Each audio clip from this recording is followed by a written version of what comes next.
Hola, muy buenas tardes a todos. Hoy os voy a presentar el libro El crisol de lo prohibido y una mujer que desaparece, de Pedro Marín Galiardo, un joven granadino que tiene una pasión tan grande como es la escritura.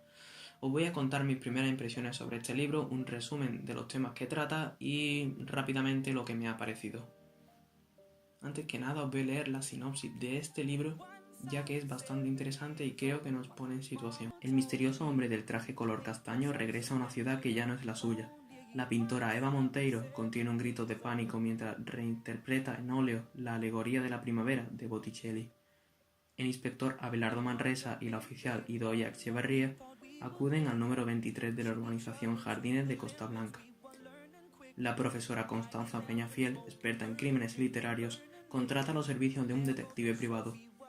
Un teleobjetivo fotografía a dos amantes en la playa. Julia Villamil y Mario Casasola abandonan la ciudad en las primeras horas de la mañana.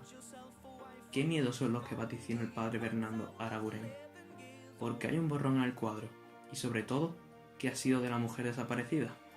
Lo prohibido y lo invisible se entremezclan y aglutinan en el crisol de la vida.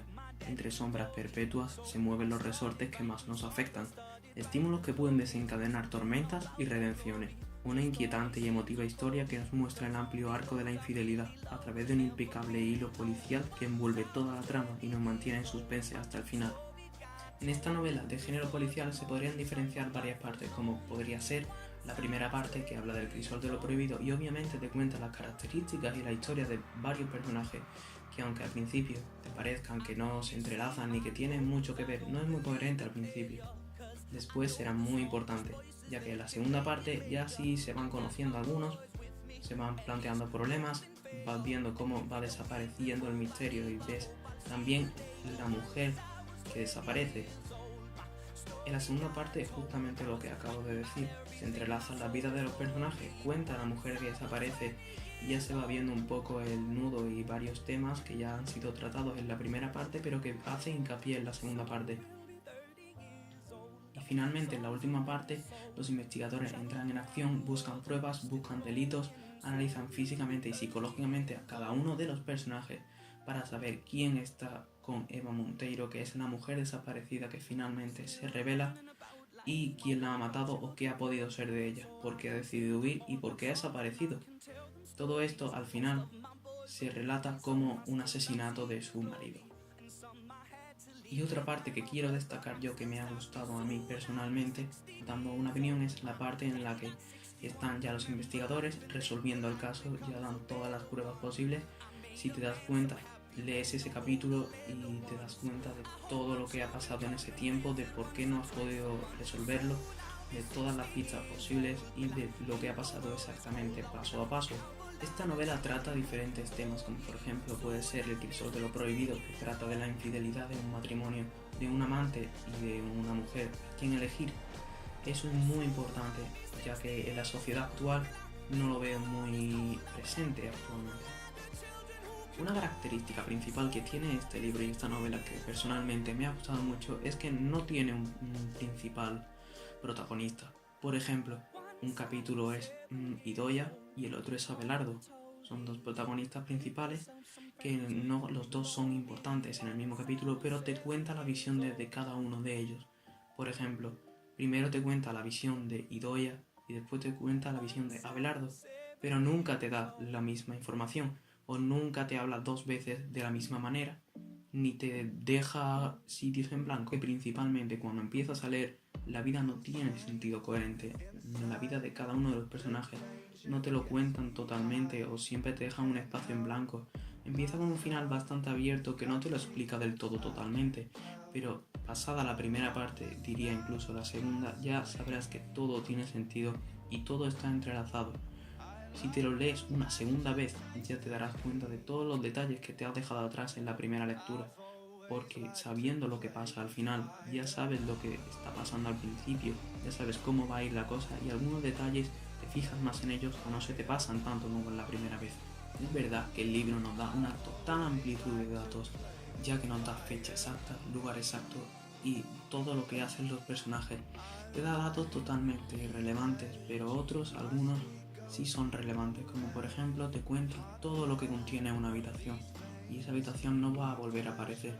Es verdad que la segunda lectura como he dicho anteriormente, te darás cuenta de algunos detalles.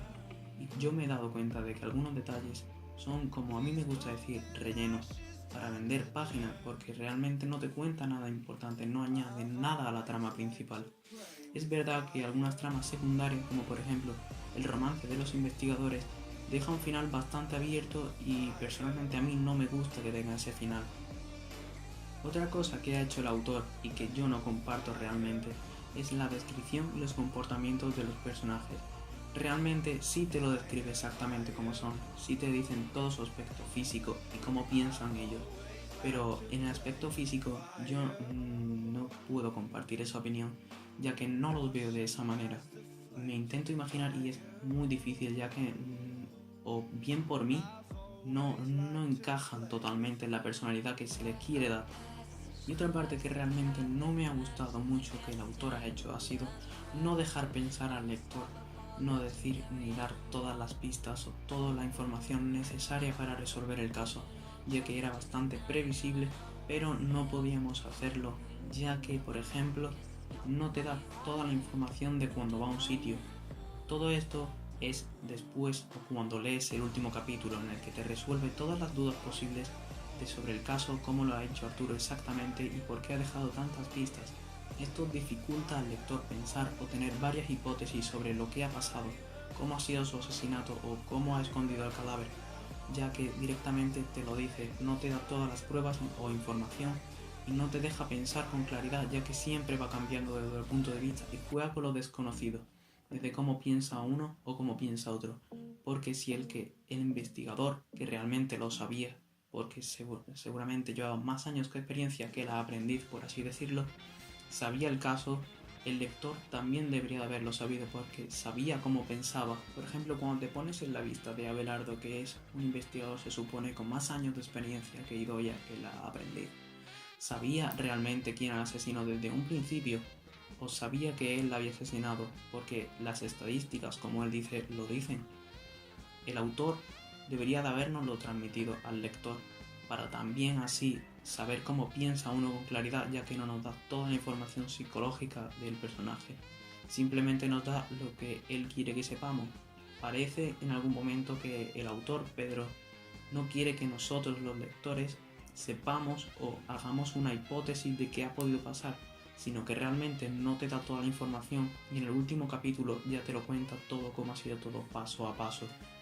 Parece ser que el autor no quiere que nosotros tengamos una hipótesis o que sepamos realmente antes de que él nos lo cuente a nosotros cómo ha sido ese asesinato, cómo ha sido esa desaparición, ya que Abelardo realmente lo sabía desde un principio o se lo planteaba. Era muy previsible que el propio marido la matase. Pero ¿por qué no nos da la información? ¿Por qué no realmente nos deja saber qué ha pasado antes de que nos lo cuente todo exactamente como ha ocurrido? Es un libro bastante previsible, por así decirlo, juega bastante con lo desconocido, con las fechas, con qué pasa con cada personaje en cada momento. ¿Por qué algunos personajes desaparecen en una línea temporal de, por ejemplo, 10 días?